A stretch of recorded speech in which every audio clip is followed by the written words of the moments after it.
Khamenei का आदेश, Hezbollah ने खोली मिसाइल सुरंग।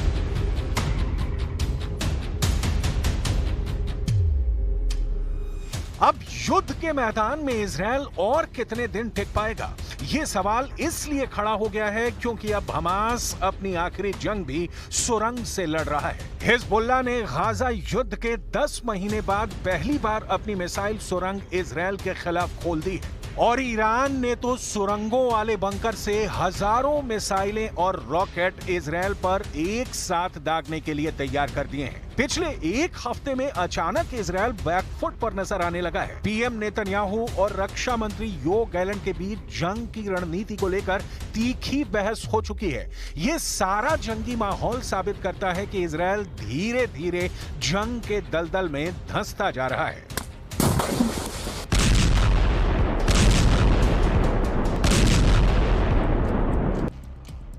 चाहे गाजा युद्ध हो, चाहे हिजबुल्लाह से युद्ध हो या फिर ईरान से इजरायल की जंग हो, अभी तक इजरायल हमास, हिजबुल्लाह और ईरान पर भारी पड़ता नजर आ रहा था। लेकिन पिछले 7 से 10 दिन से देखा जा रहा है कि हिजबुल्लाह और हमास की तरफ से इजरायल पर बेहद सटीक और घातक हमले किए गए हैं। हैरानी की बात तो यह है कि इस बार इजरायली कमांडर्स भी यह मानने को मजबूर हुए हैं कि हमास और हिजबुल्लाह मिसाइलों और रॉकेट से हमले कर रहे हैं। इन खौफनाक हमलों के पीछे का एक ऐसा सच सामने आया है जिसने इजरायल की वॉर टीम के होश फाख्ता कर दिए हैं। पहली बार हिजबुल्लाह ने दिखाई मिसाइल सुरंग। जरा हिजबुल्लाह के इस वीडियो को देखिए जहां एक विशाल सुरंग में हिजबुल्लाह के खतरनाक लड़ाके घातक हथियारों से लैस दिखाई दे रहे हैं। वीडियो में हिजबुल्लाह के लड़ाके सुपर सोल्जर्स की तरह नजर आ रहे हैं। हिजबुल्लाह के सुरंगों की खास बात यह है कि ये लगभग 2 मंजिल ऊंची हैं। सुरंग में घातक मिसाइलें, रॉकेट भरे पड़े हैं। बड़े बड़े ट्रकों पर सैकड़ों मिसाइलें लदी हुई हैं। चौंकाने वाले हिजबुल्लाह के वीडियो में नई इमाद 4 सुरंग दिखाई गई हैं। अभी तक दुनिया हमास की सुरंगों के बारे में ही जानती थी, लेकिन पहली बार हिजबुल्लाह ने घातक हथियारों से लैस सुरंग दिखाकर इजरायल और उनके सहयोगियों के होश उड़ा दिए हैं। दावा किया जा रहा है कि ईरान के सुप्रीम लीडर खामनेई के कहने पर ही हिजबुल्लाह ने इजरायली सेना पर हमले तेज कर दिए हैं। हिजबुल्लाह चीफ हसन नसरल्लाह और सुप्रीम लीडर खामनेई के कहने पर हिजबुल्लाह ने पहली बार सुरंग मिसाइलें इजरायल पर हमला करने के लिए खोल दी हैं।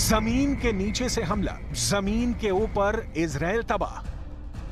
30 जुलाई को हिजबुल्लाह के नंबर 2 टॉप कमांडर फुआद शुक्र को इजरायल ने बेरूत में जबरदस्त हवाई हमले में मार डाला। 31 जुलाई को हमास चीफ हानिया को ईरान की राजधानी तेहरान में इजरायली एजेंटों ने धमाका करके मार दिया। इन 2 हत्याओं के लगभग 20 दिन के अंदर ईरान और हिजबुल्लाह ने इजरायल का सर्वनाश करने के लिए ऐसी रणनीति बनाई है कि इजरायल के टॉप कमांडर भी चकरा गए हैं। ईरान के सुप्रीम लीडर खामनेई और Hezbollah chief Hassan Nasrallah Israel को उसी के अंदाज में मनोवैज्ञानिक युद्ध में फंसा रहे हैं। जरा देखिए हिजबुल्लाह किस तरह से हमले इजरायल पर लगातार 8 दिन से कर रहा है। जरा इस एनिमेशन को देखिए। हिजबुल्लाह इस वक्त उत्तरी इजरायल पर जबरदस्त हमले कर रहा है। पहाड़ी इलाकों में मौजूद इजरायली सेना के कमांड सेंटर और सैन्य ठिकानों पर हिजबुल्लाह ने कत्यूशा और बुरकान मिसाइलों से हमले शुरू किए हैं। खुद इजरायली सेना ने माना है कि हिजबुल्लाह सीरियल मिसाइल अटैक करने में जुटा है। दावा किया गया है कि हिजबुल्लाह ने उत्तरी इजरायल में सैन्य ठिकानों पर लगातार 90 मिनट तक मिसाइलें और रॉकेट से हमले किए हैं, जिसकी वजह से इजरायली सेना को भारी नुकसान पहुंचाने का दावा किया गया है। दावा तो यहां तक किया जा रहा है कि हिजबुल्लाह ऐसे रैपिड मिसाइल अटैक से इजरायल की एयर डिफेंस को डिकोड करने में जुटा है।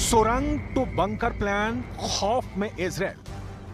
300 दिन से ज्यादा की जंग में हमास, हिजबुल्ला और ईरान को इजराइल ने भयानक चोट पहुंचाई है।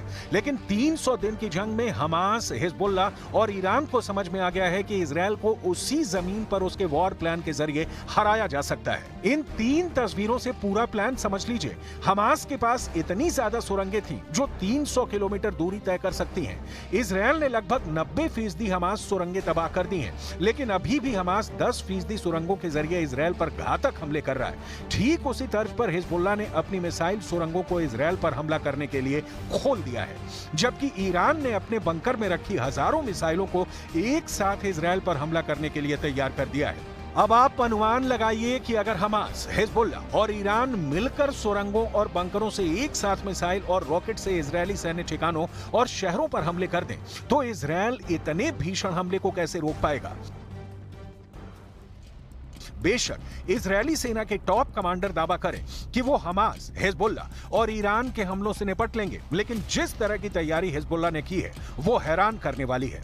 हिजबुल्ला ने यह वीडियो ऐसे समय में जारी किया है जब उसने अपने टॉप कमांडर की मौत का बदला लेने के लिए इजराइल के खिलाफ जवाबी कार्रवाई करने का ऐलान किया है। ईरान समर्थित लेबनान के चरमपंथी समूह हिजबुल्ला ने शुक्रवार यानी 16 अगस्त को यह वीडियो जारी किया है।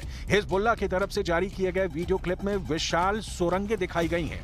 ये इतनी बड़ी हैं कि इनके अंदर ट्रक आसानी से गुजर सकते हैं। सुरंगें कंप्यूटर और बिजली से लैस हैं। इनमें मिसाइल से लदे ट्रकों को एक के बाद एक चलते हुए देखा जा सकता है। हिजबुल्ला ने जो वीडियो जारी किया है उसकी शुरुआत एक बड़ी सुरंग से होती है जिसमें बाइक सवार हिजबुल्ला लड़ाके आते हैं। इसके बाद वीडियो आगे बढ़ता है जिसमें बाइक सवार आगे चलते हैं और उनके पीछे मिसाइल लॉन्चर से लैस ट्रक बढ़ते हैं। पूरी सुरंग में लाइटें लगी हुई हैं, एक के बाद एक ट्रक गुजरते हैं। इस दौरान मुख्य सुरंग से जुड़ी कई दूसरी सुरंगें दिखाई देती हैं। ट्रक एक जगह रुकता है, वो जमीन के ऊपर खुलती है। यहाँ लॉन्चर तैयार होकर जमीन के बाहर की ओर निकलते हैं। हिजबुल्ला के इस सुरंग वीडियो को देखिए जिसमें सैकड़ों घातक मिसाइलें, रॉकेट और लड़ाके मौजूद हैं। वीडियो में सुरंगों का नेटवर्क और जमीन के अंदर 4 जगह दिखाई गई हैं जहां से इजराइल के खिलाफ मिसाइलें दागी जाएंगी। हिजबुल्ला का दावा है कि इन सुरंगों से मिसाइल हमला करके वो दुश्मन के हर इलाके तक पहुंच सकता है। वीडियो में दिखाया गया है कि ट्रक पर रखे मिसाइल लॉन्चर तैयार होकर जमीन के बाहर निकलते हैं। हिजबुल्ला से जुड़े न्यूज नेटवर्क अल मायादीन ने कहा कि ये सुरंगें और मिसाइल सुविधा जमीन के अंदर बहुत गहराई में है। दुश्मन की खुफिया एजेंसी इसका पता नहीं लगा सकती है और ये हमले से बचाव प्रदान करती हैं। חיזבאללה כל יום מכות קשות מאוד, ואנחנו גם נגיע למצב של מוכנות מלאה לעשות כל פעולה שנידרש בלבנון, או להגיע להסדרה בעמדה של כוח. אנחנו מעדיפים הסדרה, אבל אם המציאות תחפה עלינו, दावा किया जा रहा है कि हिजबुल्ला ईरान के इशारे पर इजराइल पर बड़े हमले कर रहा है। इधर ईरान भी बंकरों में मौजूद मिसाइलों से बारूदी हमले करने जा रहा है। ईरान की हमला करने की क्षमता को कम करना अब जरा भी आसान नहीं है, क्योंकि ईरान की घातक मिसाइल क्षमता इजरायली हमलों पर भारी साबित हो सकती है। ईरान के पास 9 ऐसी बैलिस्टिक मिसाइल्स हैं जो हजारों किलोमीटर दूर इजराइल पर हमला बोल सकती हैं। इन मिसाइलों में अगर सबसे खतरनाक मिसाइल की बात की जाए तो वो है सेजिल। ये मिसाइल 17,000 किलोमीटर प्रति घंटे की तेजी से 2500 किलोमीटर दूर हमला कर सकती है। तो वहीं खीबर मिसाइल की मारक क्षमता 2000 किलोमीटर है। इसके साथ ही हज कासेम की अटैकिंग रेंज 1400 किलोमीटर है। ईरान के पास क्रूज मिसाइल भी है जो न्यूक्लियर पावर से लैस है। इसकी रेंज 3000 किलोमीटर है। ईरान ने अपने ड्रोन के जखीरे में भी खास काम किया है। पूरे मिडिल ईस्ट क्षेत्र की बात की जाए तो ईरान आत्मघाती ड्रोन का सबसे बड़ा निर्माता है। ईरान के पास मुहाजिर 10 नाम का घातक ड्रोन है जिसकी रेंज 2000 किलोमीटर है। तो वहीं मुहाजिर 10 अपने साथ 300 किलोग्राम का विस्फोटक भी ले जा सकता है। हमास, हिजबुल्ला और ईरान ये तय कर चुके हैं कि इजराइल पर एक साथ मिलकर बड़ा हमला करेंगे। माना यह भी जा रहा है कि हिजबुल्ला के पास 1.5 लाख मिसाइलों और रॉकेटों का भंडार है जिनमें से कुछ लंबी दूरी तक मार करने वाली हैं। मसलन अगर इतनी बड़ी संख्या में मिसाइलें छोड़ी जाती हैं तो इजरायल के आयरन डोम के लिए इसे इंटरसेप्ट करना मुश्किल हो जाएगा। लंबी दूरी की मिसाइलें इजरायल के अंदर ठिकानों को निशाना बनाने में कारगर है। इजरायली सेना जो कि फिलहाल गाजा में है, वो दक्षिण और उत्तर में एक साथ 2 मोर्चे पर जंग लड़ने में सक्षम नहीं होगी, ऐसा रिपोर्ट में दावा किया जा रहा है। अब देखना होगा कि इजरायल 3 तरफ से हमले से कैसे निपट पाता है।